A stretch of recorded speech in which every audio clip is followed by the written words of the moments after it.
People feared my name long before they knew my face.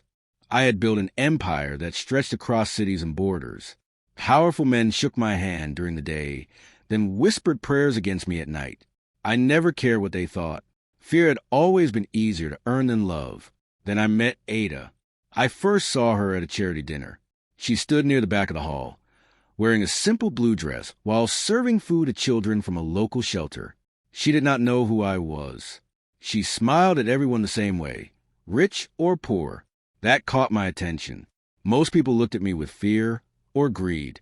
Ada looked at me with curiosity. When our eyes met, she smiled. "You look lonely," she said. Nobody had ever said those words to me. Instead of feeling insulted, I laughed. "You are brave," I replied. "I just tell the truth." For weeks, I found reasons to see her again. We talked about life, family, and dreams. She came from a small African town where everyone knew everyone. She spoke proudly about her parents, her younger brother, and the values they had taught her. I never told her everything about my business. I only admitted that I handled dangerous deals and employed many people. She looked into my eyes. "I don't care about money," she said softly. "I only care about the kind of man you are when nobody is watching." Those words stayed with me. For the first time in years, I wanted to become someone better. I believed she had changed my life. I had no idea she was quietly changing my fate. Our relationship moved faster than I expected. I had always believed love made people weak. Yet every morning I found myself waiting for her messages. Every evening I wanted to hear her laugh. My closest men noticed a difference. "You trust her too much," one of them warned. "I know what I'm doing," I answered. He lowered his head but said nothing else.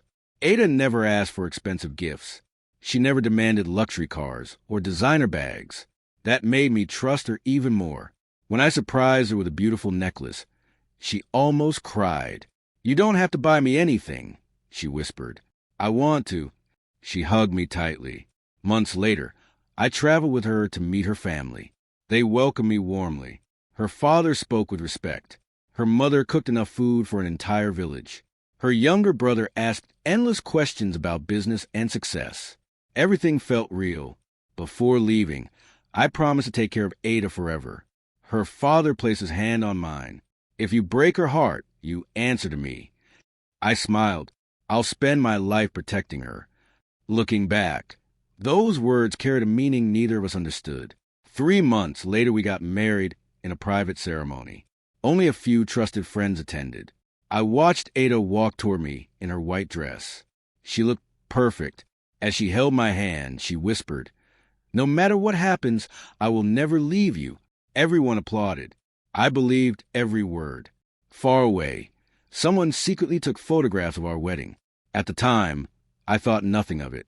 Years later, those photographs would become evidence in betrayal that nearly destroyed everything I had built. Marriage changed my routine. Instead of spending every night planning business moves, I hurried home to eat dinner with Ada. She filled the house with music and laughter. The cold mansion finally felt alive. She loved cooking dishes from home. Even though she had chefs available, she insisted on preparing meals herself. "You work too hard," she often said. "You worry too much." "I worry because I love you." Nobody had spoken to me like that before. Slowly, I started sharing more of my life with her. She learned about my companies, my investments, and the security systems protecting our properties. I never showed her everything. Some secrets stayed locked inside my mind. Still, I trusted her enough to give her access to several financial accounts meant for household expenses and charity work. She never abused that privilege. At least that was what I believed. One evening, she asked an unusual question. "If something happened to you, who would control everything?" I smiled. "Why are you asking?" "I'm just curious." "My lawyers have everything arranged." She nodded. The conversation ended. A few days later, I noticed her reading documents in my study. She quickly closed the file. "I was looking for a pen," she explained. I accepted her answer without thinking twice. Love had blinded me. Small signs kept appearing. Late-night phone calls. Private messages she quickly deleted. Unexpected trips to visit friends. Whenever I asked questions, She always had believable answers. I wanted to trust my wife, so I ignored every warning. The biggest mistake of my life was not believing my own instincts. Everything collapsed on a rainy Tuesday. I returned home earlier than planned after an important meeting was canceled. The front gate stood open. That never happened. 2 security guards lay unconscious beside the entrance. My heart raced. I rushed inside. The house was silent. Furniture had been moved. Several safes stood open. The private vault hidden behind my office wall had also been emptied. Millions of dollars in cash. Rare diamonds. Gold bars. Sensitive documents. Everything was gone. My first thought was an attack from a rival group. Then I saw Ada's wedding ring lying on the floor. My stomach tightened. I ran upstairs. Her closet was empty. Every suitcase had disappeared. Her passport was gone. So was mine. On the bedside table rested a single handwritten note. I'm sorry. Only 2 words. Nothing else. No explanation. No promise. No goodbye. I stared at the paper for several minutes. My hands shook. The woman I loved had vanished with enough wealth to disappear forever. Within minutes, my men arrived. They searched every corner of the estate. Security cameras had been disabled. Backup drives were missing. Someone inside had planned everything carefully. One of my oldest advisors approached me quietly. I warned you. I said nothing. For the first time in many years, I felt something stronger than anger. I felt betrayal. And betrayal was the one crime I never forgave. I refused to believe Ada had acted alone. She was intelligent, but not experienced enough to defeat my security without help. Someone had trained her. Someone had planned every step. I ordered my best investigators to trace every phone call, every bank transfer, and every person she had contacted during the past year. The results shocked all of us. She had been living a second life. She owned secret bank accounts under different identities. She had rented apartments I never knew existed. She had met strangers in different cities while pretending to visit old friends. Every discovery cut deeper than the last. Then another report arrived. A large amount of my stolen money had already moved through several countries in less than 24 hours. The trail was growing cold. I looked at our wedding photograph hanging in my office. She had smiled with such warmth. Was any of it real? One of my trusted men walked in carrying a sealed envelope. We found this in one of her storage units. Inside were copies of my financial records, security maps, and handwritten notes about my daily schedule. Someone had been studying me for months. I closed my eyes. This was no crime of opportunity. It was a carefully prepared operation. I opened them again. Find her, I said calmly. What if she resists? I looked each man in the eye. I don't want revenge. They seemed surprised. I want the truth. Deep inside, however, another thought refused to leave my mind. If Ada truly betrayed me for greed, then everyone who helped her would soon discover that stealing from a mafia boss never ended with one person paying the price. I did not sleep for 3 nights. Every hour brought another report, another dead end, another reminder that the woman I loved had planned my downfall with terrifying patience. I sat in my office surrounded by maps, bank records, and photographs. My advisors waited for orders, but I stayed silent. Anger made people careless. I refused to let my emotions cloud my judgment. Before sunrise on the 4th day, one of my investigators rushed into the room with a laptop. We found something. He played security footage from a small airport 2 hours outside the city. The image was grainy, but I recognized Ada immediately. She wore dark glasses and a long coat. Beside her stood a tall man carrying 2 heavy bags. I had never seen him before. The man placed a protective hand on her shoulder, and she smiled at him. That smile hurt more than the theft. They boarded a private jet, the investigator said. The flight plan was fake. After takeoff, the aircraft disappeared from radar records. I leaned closer to the screen. Who was the man? We're still checking. By evening, another report arrived. His name was Victor. He used at least 4 fake identities, changed countries often, and had worked with international criminal groups for years. Nobody knew his real nationality. One detail caught my attention. 6 months earlier, He had quietly entered Ada's hometown. That meant they had met long before she disappeared, maybe even before she met me. I stared at the report until one question echoed through my mind. Had my marriage been real, or had I been the target from the very beginning? The next morning, I ordered my private jet to prepare for departure. For the first time since Ada had disappeared, I was going to her hometown myself. I no longer trusted reports or phone calls. I needed to look people in the eye. My security team landed just before sunset. The small town looked exactly as I remembered. Children played along the dusty roads. Women sold fresh fruit by the roadside. Men gathered under large trees, talking about football and politics. Everything looked peaceful, but I knew appearances could lie. When my convoy stopped outside Ada's family house, her father stepped onto the porch. The smile he once wore disappeared the moment he saw me. "I've been trying to reach Ada," I said calmly. He looked confused. "So have we?" His answer caught me off guard. Inside the house, her mother looked exhausted. Her younger brother could barely meet my eyes. They all claimed they had not heard from Ada since the wedding. I watched every expression carefully. Fear, confusion, pain. None of it looked fake. Then her mother quietly handed me an envelope. "It arrived 3 days ago," she whispered. "She told us not to open it unless you came here yourself." My heartbeat quickened. I opened it carefully. Inside was a short letter. "Please forgive me. If Mateo finds you, tell him you knew nothing. They forced me to do this. Do not look for me." No signature. No location. Only those chilling words. They. Who were they? I folded the letter slowly. Someone far more dangerous than a thief had entered my life. As I walked back toward my vehicle, I noticed a black SUV parked across the road. The driver watched my every move. The moment our eyes met, he started the engine. The black SUV pulled away before my men could block the road. "Follow it," I shouted. 3 vehicles raced after while I stayed close behind. Dust filled the air as we sped to the narrow roads leading out of town. The driver knew the area well. He took sharp turns and drove across rough paths that most people would avoid. After 20 minutes, we reached an abandoned factory. The SUV was empty. The driver had disappeared.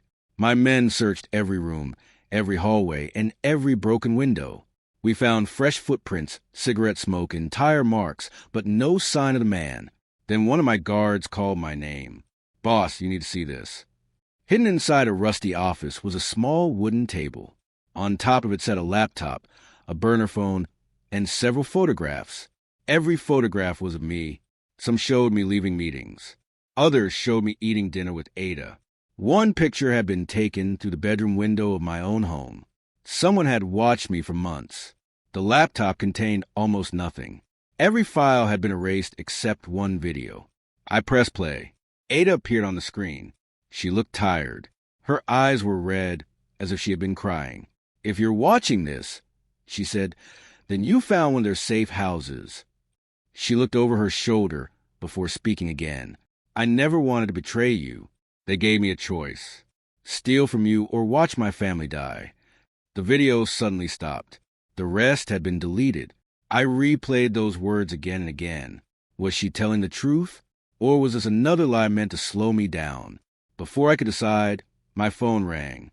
One of my men spoke in a trembling voice. "Boss, someone just kidnapped Ada's younger brother." I froze. The game had become much bigger than either of us imagined. I ordered everyone back to the family house without wasting another second. By the time we arrived, the entire street was filled with frightened neighbors. Ada's mother sat on the ground, crying so hard she could barely breathe. Her father stood in the middle of the yard with blood on his shirt and a deep cut above his left eye. I rushed toward him. "What happened?" He struggled to catch his breath. 3 masked men came in a black van. They asked where Ada was. I told them I didn't know. "They beat me and dragged my son away." His voice broke. They said this was only the beginning. I looked around the house. Furniture had been thrown across the rooms. Cupboards had been emptied. Every drawer had been searched. Whoever had taken the young man was looking for something. One of my security officers walked out of Ada's old bedroom carrying a torn notebook. Boss! This was hidden on the floorboards. Most of the pages were empty, but several had been filled with dates, strange symbols, and short messages. One sentence caught my attention. If they ever force me to marry him, I must remember the second key. The second key? I turned another page. There was a rough sketch of a storage locker beside an old train station. Underneath it, Ada had written only 3 words. Never trust Victor. A chill ran through my body. If Victor had truly been her partner, why would she write that? Before I could think further, my phone buzzed with an unknown number. I answered without speaking.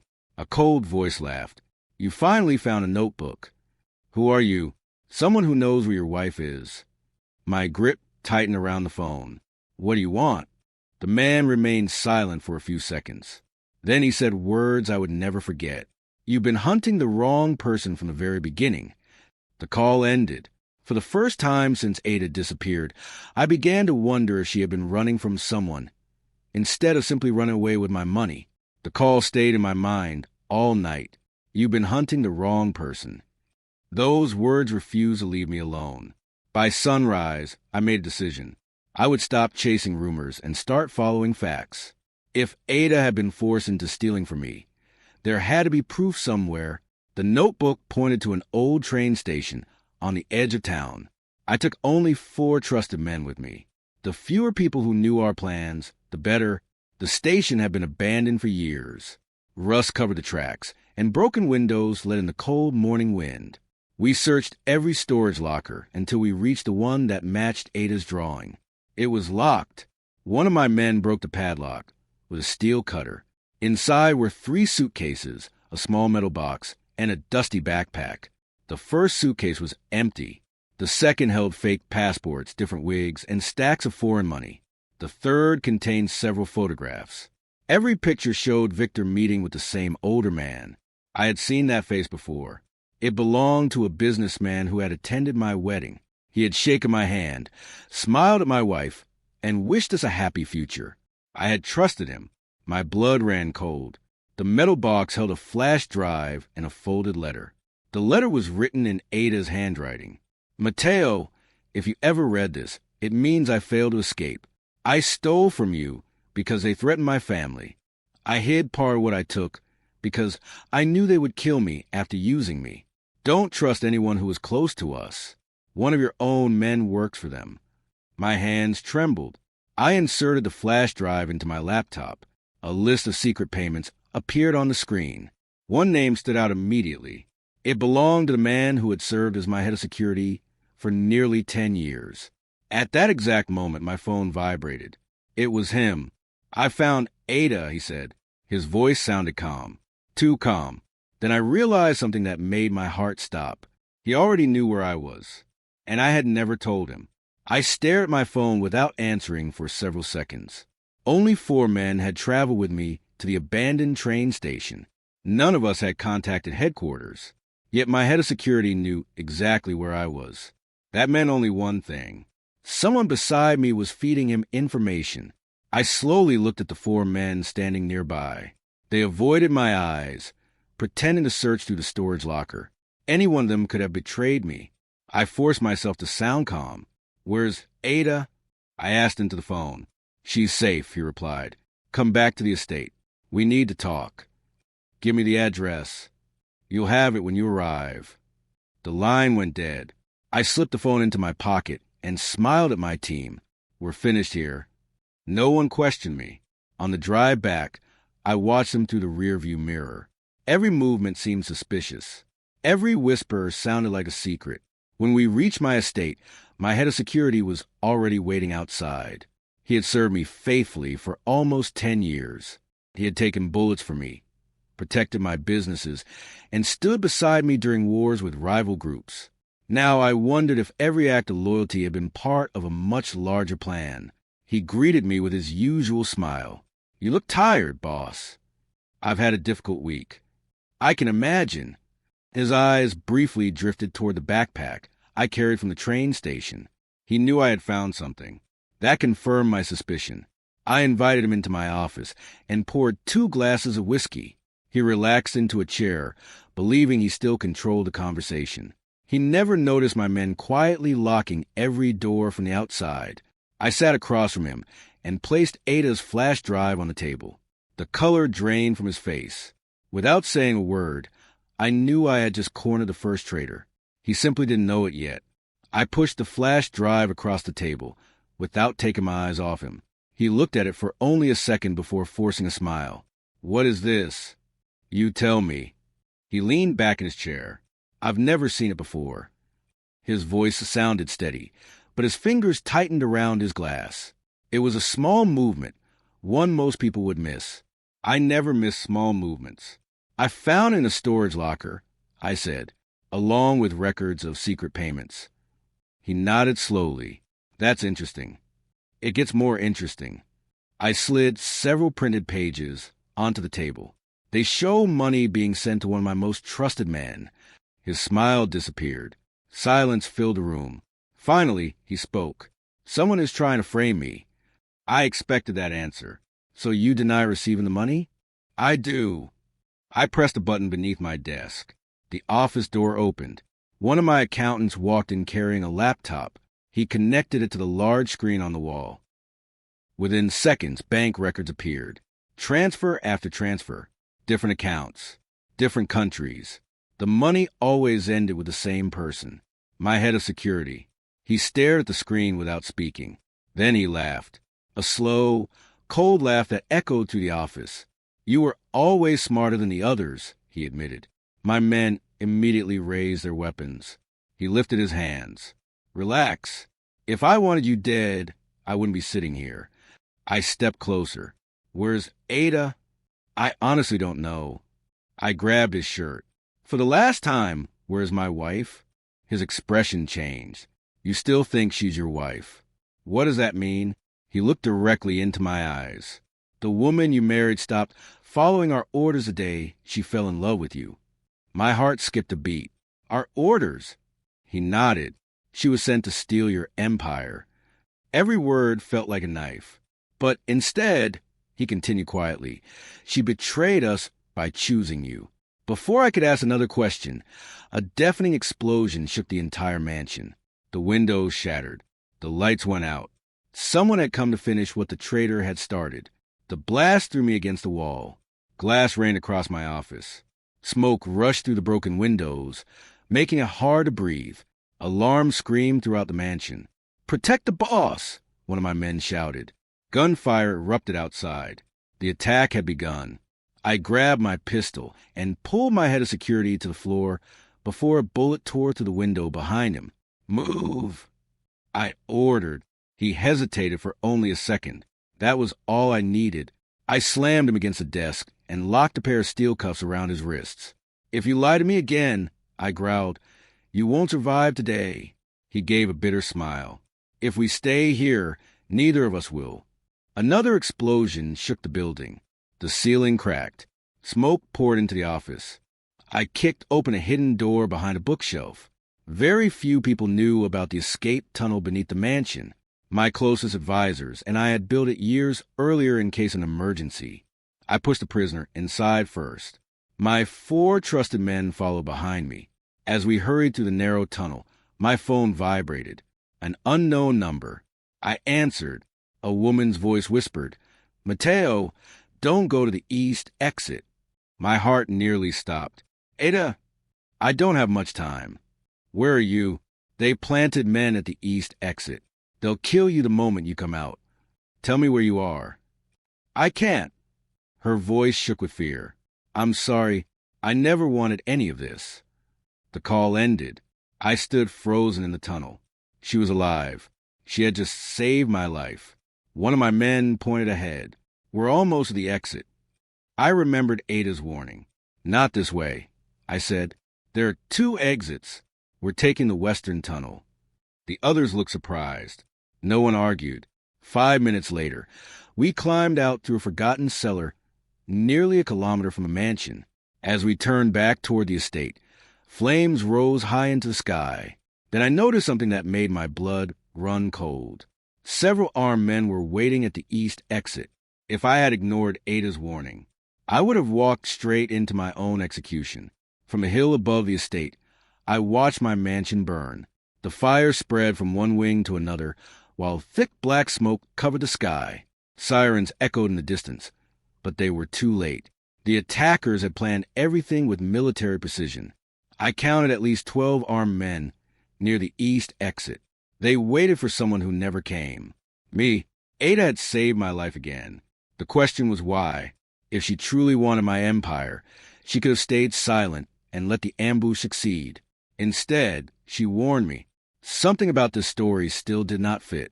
"We need to move," one of my men said. "Not yet." I handed him my phone. "Call every safe house. Tell them to stay dark. Nobody contacts headquarters unless they hear directly from me." He nodded and walked away. I turned to my prisoner. "My mansion is gone. My businesses are under attack. My wife has vanished. Start talking."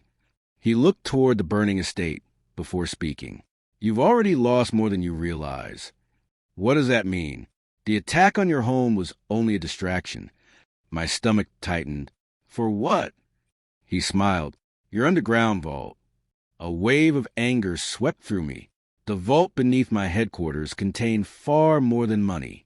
It held years of records, secret agreements, encrypted drives, and the names of people who had quietly protected my empire from the shadows. If those files reached the wrong hands, powerful people across several countries would fall. I grabbed him by the collar. "Who was behind this?" He looked directly into my eyes. "A man you call your friend." Before I could press him further, one of my guards came running toward me. "Boss!" He was breathing hard. "The underground vault had been opened." "How?" "We don't know." "What was taken?" The guard swallowed. "Nothing." I frowned. "Nothing." He nodded. "Because someone emptied the entire vault 3 days before your mansion was attacked." The world around me seemed to stop. Only one person besides me knew how to access that vault. Ada. Had she stolen everything, or had she hidden it before our enemies could get there? For the first time since this nightmare began, I realized there was another possibility. Maybe my wife hadn't destroyed my empire. Maybe she had been trying to save it all along. I refused to believe anything without proof. Hope was dangerous. It made people ignore facts. I had already made that mistake once with Ada, and it had nearly cost me everything. "We're going to the vault," I said. Within 30 minutes, we reached the underground headquarters beneath one of my oldest office buildings. The entrance looked untouched, but the massive steel door stood slightly open. Someone had entered using the correct codes. No signs of forced entry. No damage locks. Only perfect access. I stepped inside. The shelves that once held gold, cash, hard drives, and confidential files were empty. Not a single document remained. The room echoed with silence. One of my men examined the security system. "Boss, the cameras weren't hacked." "What do you mean?" "They were switched off using your personal authorization." I felt a chill run through my body. Only 2 people had that level of access. Me and Ada. I walked slowly to the center of the vault. Something caught my eye. Taped beneath the main table was a small black envelope.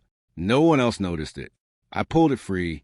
Across the front, written in Ada's handwriting, were 5 simple words. "Open this only alone." I slipped the envelope into my jacket without saying a word. That evening, I locked myself inside a safe house far from the city. Only then did I open it. Inside was a memory card and another letter. My hands shook as I began to read. "Mateo, if you're reading this, I'm probably already being hunted. I never stole your empire for myself. I moved everything before they could reach it. The money, the files, the diamonds, they're safe. I couldn't tell you because they were watching every move we made." I stopped reading. My chest felt tight. Every terrible thought I had about her began to crumble. Then I reached the final line. "The man leading this operation isn't Victor. Victor works for him. The real mastermind is someone you've called your brother for 15 years. I read that sentence 3 times. Only one man fit those words. The man I trusted more than anyone else. And if Ada was telling the truth, The greatest betrayal of my life had not even begun. I read Ada's letter again before dawn. Every sentence felt heavier than the last. If she had lied, she had done it perfectly. If she had told the truth, then I had spent days hunting the one person who was trying to protect me. Neither answer gave me peace. The final line stayed in my mind. The real mastermind is someone you've called your brother for 15 years. There was only one person who fit that description. His name was Luca. We were not related by blood, but we had survived too many battles together to count. He had stood beside me when I built my empire from nothing. I had trusted him with my money, my secrets, and my life. I refused to believe he could betray me, but I had once said the same thing about Ada. I inserted the memory card into my laptop. Dozens of video files appeared. The first recording showed the hidden vault 3 days before it was emptied. Ada entered alone. She packed cash, diamonds, and hard drives into secure cases. She worked quickly, constantly looking over her shoulder. Then another person entered the room. I leaned closer to the screen. It was Luca. He smiled warmly at Ada. She stepped back as if she feared him. The recording had no sound, but their body language told a story. Luca reached for one of the cases. Ada pulled it away. He grabbed her wrist. She slapped him across the face. My heart pounded. This was not a meeting between partners. It looked like an argument. Then Luca pulled out a pistol. Ada froze. He pointed toward the security camera. She slowly nodded. Together, they carried the cases out of the vault. The recording ended. To anyone else, it looked as though they had worked together. But I noticed something strange. Just before the video cut off, Ada had glanced directly at the camera. She moved her lips slowly, making sure they could be read. 3 silent words. Don't trust him. I replayed the video at least 20 times. Each time, I focused on Ada's face. There was no fear when she first entered the vault. She worked with confidence, as though she already knew what she had to do. Everything changed the moment Luca appeared. Her shoulders became tense. She kept looking toward the exit. She never smiled. Most importantly, she never stood beside him willingly. I paused the video on the final frame. Don't trust him. Those 3 words changed everything. I called my most trusted investigator, a quiet man named Isaac. He had served me for 8 years and had never given me a reason to doubt him. I need every record involving Luca, I said.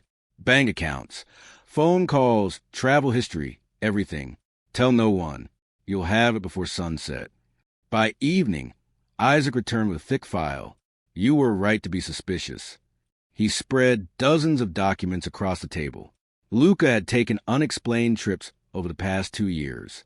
He had visited countries where none of our businesses operated. He owned companies under false names.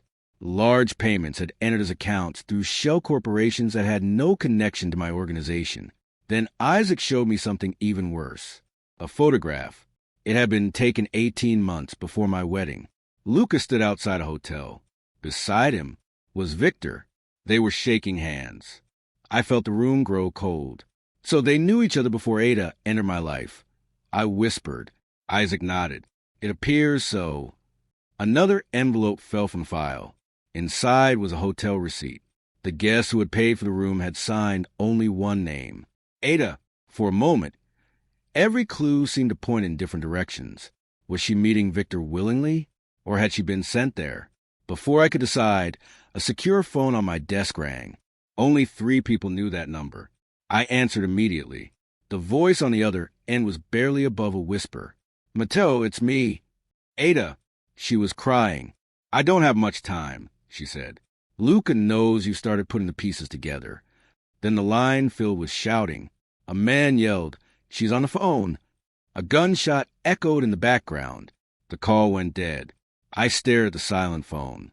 For the first time since she disappeared, I feared I was about to lose her forever. I called the number back immediately. It was already switched off. I slammed my fist against the desk hard enough to crack the wood. Trace it, I shouted. Isaac was already working. Within minutes, he looked up from his computer. I've got a location. Where? An old shipping warehouse near the harbor. How recent? Less than 2 minutes ago. I grabbed my jacket. We're leaving now. 10 of my best men followed me through the night. None of us spoke during the drive. Every second mattered. If Ada had been discovered, she would not be kept alive for long. The warehouse stood alone beside the water. Its broken windows reflected the moonlight. Something felt wrong. Too quiet. I signaled for my men to spread out. 2 entered through the front. 3 circled the back. Isaac and I slipped through a side door. The building was empty. Old crates covered the floor. Dust floated through the air. Then I heard it. A weak knock. 3 slow taps. I followed the sound to a steel container locked with a heavy chain. We cut it open. Inside sat Ada. Her hands were tied behind her back. There was a bruise on her face, and dried blood stained her sleeve. The moment she saw me, tears filled her eyes. "I knew you'd come," she whispered. I quickly untied her hands. "Can you walk?" She nodded weakly. "I'm sorry," she said. "I'm so sorry." I wanted answers. I wanted to know why she had stolen from me, why she had lied, and why my empire was falling apart. Instead, I simply held her. For a few seconds, nothing else mattered. Then her expression changed. She pushed me backward with surprising force. "Get down!" A sniper's bullet shattered the wall, exactly where my head had been. The warehouse exploded into gunfire. My men returned fire as bullets tore through the steel containers. Ada crawled beside me. "They found us," she cried. I looked toward the entrance. Luca walked inside slowly, surrounded by armed men. He smiled as though he had already won. Then he spoke the words that changed everything. "I've spent 15 years waiting for this moment, brother." The battle for my empire had finally begun. The warehouse shook with the sound of gunfire. Bullets ripped through wooden crates, shattered old windows, and sent pieces of concrete flying across the floor. My men fired back while trying to protect Ada and me. Lucas stood behind a row of steel containers with nearly 20 armed men. He had come prepared. I pulled Ada behind a forklift lying on its side. "Stay here," I said. She grabbed my arm. "No, you'll be safer." She shook her head. "If you leave me alone, they'll take me again." I looked into her eyes. For the first time since this nightmare began, I saw no lies, only fear and regret. Isaac crawled toward us. "We're outnumbered," he said. "We need another way out." Ada pointed toward the back wall. "There's a loading tunnel behind those containers. Victor showed it to me months ago. Can it get us outside?" "Yes, but Luca doesn't know I found it." That was enough for me. I signaled 4 men to provide cover while the rest of us moved. Gunfire grew louder. One of my guards fell beside me after taking a bullet to the shoulder. Another dragged him towards safety without stopping. We finally reached the hidden tunnel. It was narrow, dark, and smelled of salt water. As we hurried through it, I heard Lucas shouting behind us, "Don't let them escape." We emerged near an abandoned dock where 2 speedboats were tied to the pier. Before anyone could move, a slow clap echoed through the night. Victor stepped out from behind a stack of shipping containers. He was alone. He carried no weapon. He smiled at Ada. "I told you he would eventually find you." I raised my pistol. "Don't move." Victor lifted both hands. "You've been chasing the wrong enemy." "I've heard that before." "You've also been believing the wrong story." Ada stared at him in shock. "You promised you would protect my family." Victor's smile faded. "I did." He looked directly at me. "I kept my promise." Then he reached into his jacket and pulled out a thick envelope. "You need to know who ordered your parents to be murdered 20 years ago." My breathing stopped. Only 3 people had ever known the truth about my parents. One of them was Luca. My finger tightened around the trigger. "Don't play games with me," I said. Victor slowly placed the envelope on the wooden dock and stepped back. "I'm done playing games." "Then explain." He looked at Ada before answering. "I was never working for Luca." I frowned. "You expect me to believe that?" "No." He gave a tired smile. "I expect you to read what's inside that envelope." Isaac quickly picked it up and handed it to me. Inside were old photographs, faded letters, and copies of police reports from more than 20 years earlier. The first photograph showed my parents standing outside our family home. A black circle had been drawn around another man standing in the background. My heart nearly stopped. It was Luca. He looked much younger, but there was no mistake. The second document was a payment record. A huge sum of money had been transferred to a private account only 2 days before my parents were killed. The account holder's name had been hidden. The final page revealed it. Luca, for several seconds, I could not breathe. No, I whispered. Victor nodded sadly. He didn't just betray you. He built his entire life on your family's blood. Ada stepped closer to me. I tried to tell you, she said quietly. The day I discovered the truth, Luca ordered me to keep stealing information from you. When I refused, he threatened my parents and my brother. I looked into her eyes. This time, I believed her. Everything finally made sense. The theft, the lies, the warning calls, the hidden letters. She had not been protecting herself. She had been protecting everyone she loved. A sudden explosion echoed from the warehouse behind us. Luca had found a tunnel. Dozens of armed men rushed toward the docks. Luca walked to the front with a rifle in his hands. He laughed loudly. I was hoping you'd open that envelope, he shouted. I stared at the man I had called my brother for 15 years. He smiled without fear. Then he raised a rifle. I buried your parents. He pointed the barrel directly at my chest. Now it's your turn. The first shot rang out before anyone could move. The first shot echoed across the dock. I threw myself toward Ada just as the bullet struck the wooden crate behind us. Splinters flew into the air. My men returned fire immediately, forcing Luca and his gunmen to take cover behind stacks of shipping containers. Get Ada to the boats! I shouted. Isaac grabbed her arm, but she refused to move. I won't leave you. You have to. Another burst of gunfire cut through the night. Victor suddenly pulled a pistol from inside his jacket and fired twice. One of Luca's men fell instantly. I looked at him in surprise. I told you, he said. I came to end this. The battle spread across the dock. Smoke filled the air as bullets struck metal containers and shattered floodlights.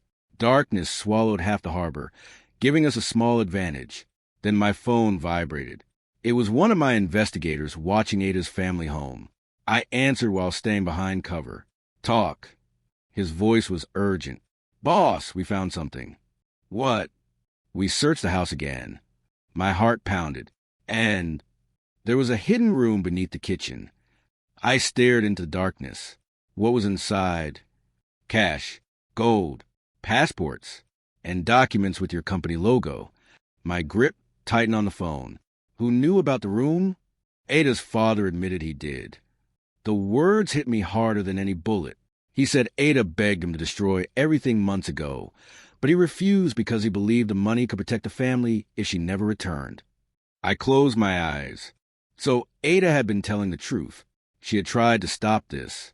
But someone in her own family had made a different choice. Just then, Ada looked at me with tears in her eyes. I realized she already knew what I had just learned, and from the pain on her face, she knew her father had sealed the family's fate. The words from my investigator echoed inside my head. Ada's father knew. For several seconds, I could not focus on the gunfire around me. The man who had welcomed me into his home, blessed our marriage, and called me his son had hidden part of the truth from the very beginning. Ada slowly lowered her head. My father, she whispered. He didn't listen to me. You knew about the hidden room?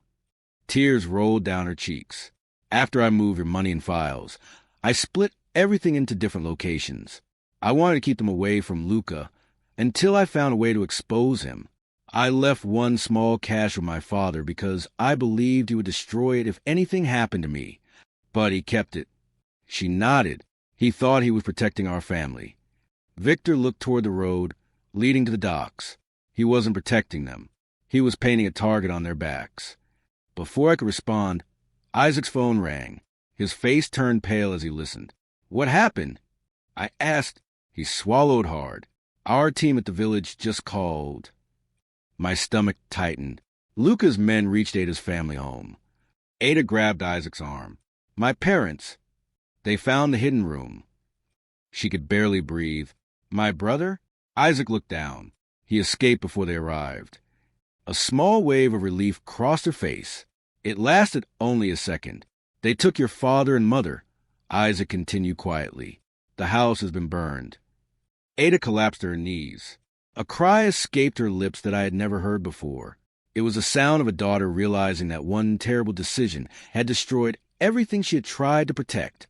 I helped her to her feet. "This ends the night," I said. Lucas stepped out from behind a container, smiling as flames from the distant warehouse lit the harbor behind him. He slowly clapped his hands. "Bring them to me," he shouted. Then two of his men dragged Ada's parents onto the dock. Their hands were tied. Their faces were covered with blood. Lucas smiled at Ada. "Now your family will finally pay for your betrayal." Ada screamed the moment she saw her parents. Her mother could barely stand. Her father's face was swollen, and blood ran from a cut above his eye. Even from a distance, I could see the regret in his eyes. Lucas shoved them forward. "They thought they could hide my money," he said with a laugh. "It was never yours," I replied. His smile disappeared. "Everything you built became mine the day I decided to take it." I stepped out from behind the crates before my men could stop me. "Let them go." Lucas shook his head. "You still think you can make deals?" "I'll trade myself." Ada grabbed my arm. "No." I looked at her. "If this is the only way to save them, it's worth it." Luca laughed again. "You become softer since you met her."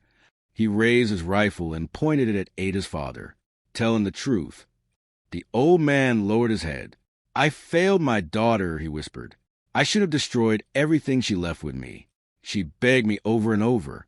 She said the money would bring death to our family." Tears rolled down his cheeks. I was greedy. I believed I could keep a little of it hidden until everything became safe. Ada covered her face as she cried. "I'm sorry," her father continued. "Because of me, your mother was taken, our home was burned, and your brother is running for his life." Lucas smiled with satisfaction. Finally, an honest man. Then he looked at me. "Now it's your turn." He ordered his men to search me before forcing me to my knees. Isaac and my guards raised their weapons, but dozens of rifles were already aimed at Ada's parents. One wrong move would kill them. Luca leaned close enough for only me to hear. "Your wife wasn't the one who ruined her family." He glanced at Ada's father. "His greed did." Then he stepped back, lifted his pistol, and aimed it directly at the old man's head. The dock fell silent. I knew I had only one chance to stop him. Time seemed to slow. Luca's finger tightened on the trigger as he aimed at Ada's father. No one moved. Even the waves against the dock sounded quiet. I looked at Isaac. He understood me without a word. I counted in my head. 1, 2, 3. Isaac fired first. His bullet struck Luca's wrist, sending the pistol spinning across the dock. At the same moment, my men opened fire from both sides. Chaos returned. I rushed forward and tackled one of the guards holding Ada's parents. We crashed to the ground. His rifle slid across the wooden boards. Ada ran to her mother and pulled her behind a stack of crates. Victor exchanged shots with Luca's men, clearing a path for us. Within seconds, half of Luca's guards were down. The others fled toward the boats. But Luca escaped. He disappeared into a cloud of smoke before anyone could stop him. "Find him," I shouted. My men spread across the harbor. A loud engine roared to life. I turned just in time to see Luca racing away in a black speedboat. I jumped into another boat with Isaac and Victor. "Go!" The engine screamed as we chased him across the dark water. Rain began to fall. The waves grew rough, crashing against both boats. Luca looked back and fired several shots. One bullet shattered our windshield. Another grazed Victor's shoulder. Still, we kept coming. The chase ended near a line of sharp rocks. Luca's boat struck one of them at full speed. The impact threw him into the sea. We reached the wreck moments later. The water was dark. There was no sign of him. Isaac searched with a flashlight. Nothing. Victor frowned. He's too smart to drown. As we turned back toward the harbor, I noticed something floating beside the broken boat. It was Luca's waterproof bag. Inside were passports, cash, and a notebook. On the first page, written in Luca's own handwriting, were 6 chilling words. "There's another boss above me. I stared at the notebook as the rain poured over the harbor. For years, I had believed I was fighting one enemy. Now I had proof that Luca had been following someone else's orders. Isaac looked at me. What do we do now? I closed the notebook. We finished what we started. When we returned to the dock, Ada rushed toward me and threw her arms around me. For a long moment, neither of us spoke. We had survived lies, betrayal, and a war that nearly destroyed both our families. Her parents stood a few steps away. Her father walked toward me with tears in his eyes. I don't deserve your forgiveness, he said. My greed brought this disaster upon my family. Ada begged me to destroy what she left with me, but I chose money over wisdom. Because of my choice, my wife suffered, my son became a fugitive, and my daughter almost lost a man she loved. I looked at the broken man before me. You made a terrible mistake, I said quietly. But Luca is the one who used that mistake to destroy lives. He slowly nodded. I'll accept whatever punishment comes. I ordered my men to hand every hidden asset, every document, and every piece of stolen wealth over to the authorities through trusted lawyers. My empire had been built on fear for too many years. I decided that night to walk away from the life that had stolen so much from everyone around me. Weeks later, Luca's surviving network was dismantled. His closest followers were arrested or disappeared into hiding. Yet Luca himself was never found. Some believed he had drowned. I never did. Ada and I left the city together. We started a quiet life far away from the violence that had defined our past. Trust did not return overnight. But day by day, we rebuilt what had been broken. Sometimes people asked me what the greatest lesson of my life had been. I always gave the same answer. A thief can steal your money. An enemy can steal your peace. But the worst damage comes from the person you trust without question. And as for Ada's family, they paid a painful price. Not because I took revenge, but because one moment of greed opened the door for evil to destroy everything they once held dear. That was a debt none of them would ever forget.